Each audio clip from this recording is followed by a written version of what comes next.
So for protein in urine, protease or food enzymes, if you get stretch marks, well, I wish I knew this. My stomach looks like a road map.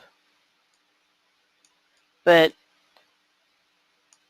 did you ever see women that, like a week after they had the baby, they're out on the beach in a bikini? Don't you like really hate them that they can do that? But you should have no stretch marks. If you do, that means your B vitamins are low, your fatty acids are low, or your zinc is low, or any of the combination. But if your Bs were normal, if you had enough fatty acids and your zinc was normal, you wouldn't get any stretch marks. I suggest no more than 1 zinc tablet a day because it can pull too much copper out and you don't want to do that. If you eat fermented foods, that would be good for the B vitamins, and it will help the gut flora of the baby when you breastfeed it. And I really am a strong advocate of fatty acids. Fatty acids really help nourish the baby's brain and nervous system. My grandkids, when they were young, would sleep the whole night through, very young. Of course, that was because we'll talk about that later on. But noise didn't cause them to jump. Their little nervous systems were really good. The only one that has a slight problem was Ben. For a little while, Ben started getting a little bit of Tourette's because my daughter had twins and we didn't know that. We only gave her enough fatty acids for 1 baby. We should have really done it for 2. But fatty acids not only help the baby's brain, it helps prevent depression during and after the pregnancy, and it prevents you from, or makes it less likely that you are going to rip, because it causes the muscle in the vagina and the cervix to be soft so that it would expand rather than tear.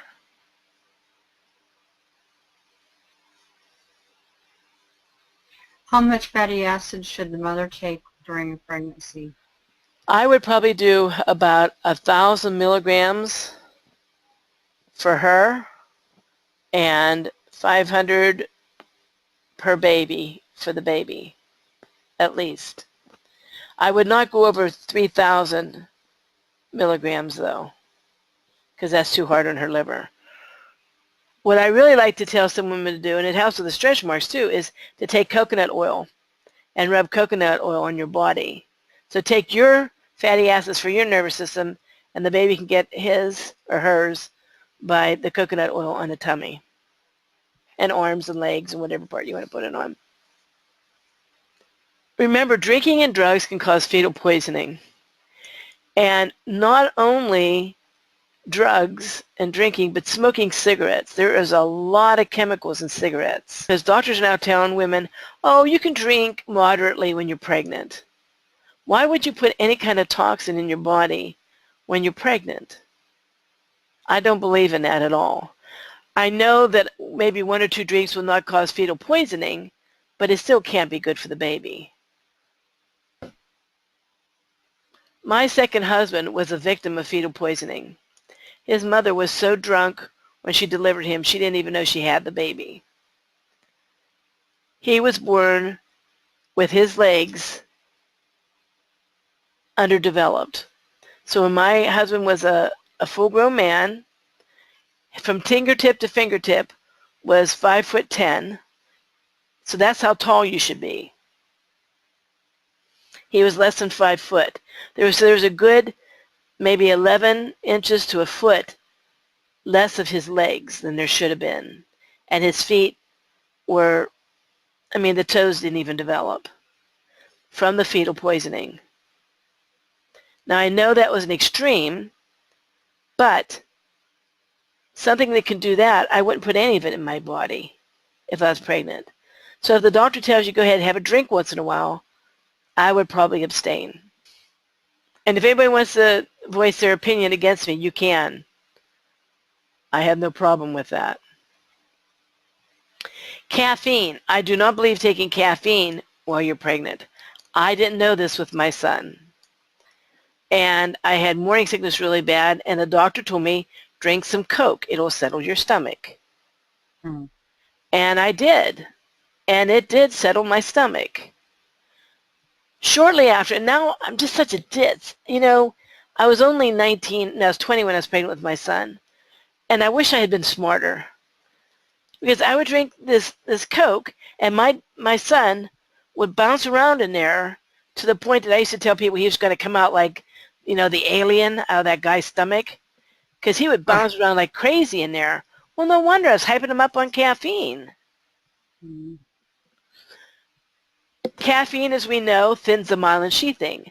My son, at 6 months, was diagnosed with having ADD and hyperactivity disorder. At 6 months, they want to put him on Ritalin because he only slept 2 hours a day, a 24-hour period.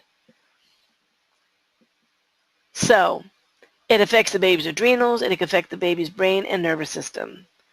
I don't believe in doing caffeine while you're pregnant. Whenever a woman is pregnant, it's good for her to eat iron-rich foods. I wouldn't take iron pills because it usually makes you constipated. But dandelion would be good.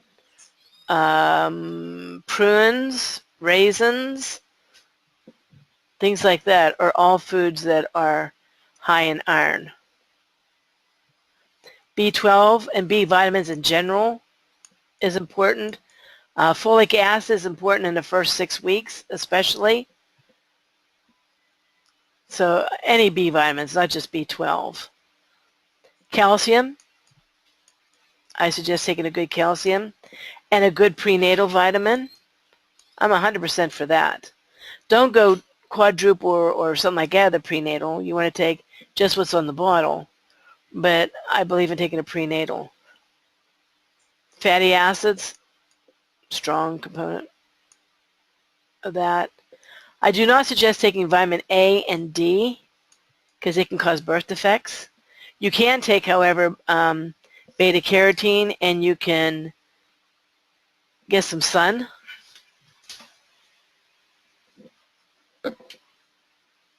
Drink plenty of good water for a lot of reasons. I've had a couple of women, they said that the baby's too small, and they do an ultrasound and hear the fluid around the baby's not enough.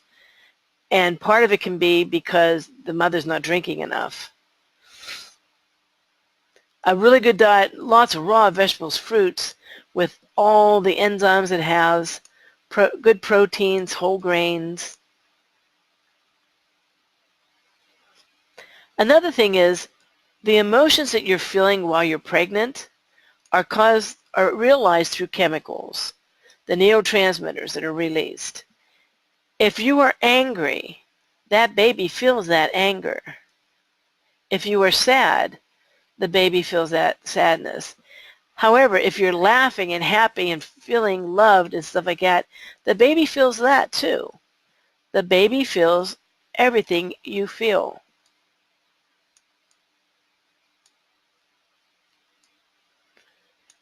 So try to keep the pregnancy as wonderful as it can be. Sometimes, whenever you have the placenta pulling away and you get the bleeding, wheat germ, they call wheat germ the super glue for placentas. There was a woman that I was working with, well, one of my distributors working with, so the three of us were working with this together with this woman, and her placenta was detached a lot. She was bleeding a whole lot, almost like a period every day. And we gave her wheat germ, and it just secured that right up, stopped the bleeding, had no problems through the rest of the pregnancy.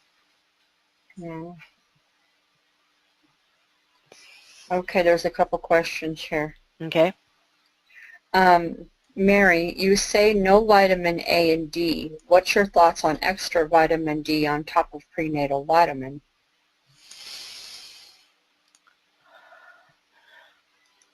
I would not take an extra vitamin D on top of prenatal. I just wouldn't do it. I would get some sunlight, though. I think it's very good for, the liver and for cleansing the blood and to getting vitamin D that way. I also like eggs because eggs produce not produce. contained vitamin D. But I wouldn't take extra vitamin D. Like D3 during a pregnancy, I wouldn't do it. The few studies that are found show that either vitamin A or vitamin D can cause physical birth defects, physical deformities. And I'm sure you'd love the baby either way, but it's so much better if you can avoid that. Right. All right. So the next question is, can you take a flower essence during pregnancy for emotions? My belief is absolutely. Same as mine. Yeah. I don't think there's anything in any of it that would do any harm. Mm-mm.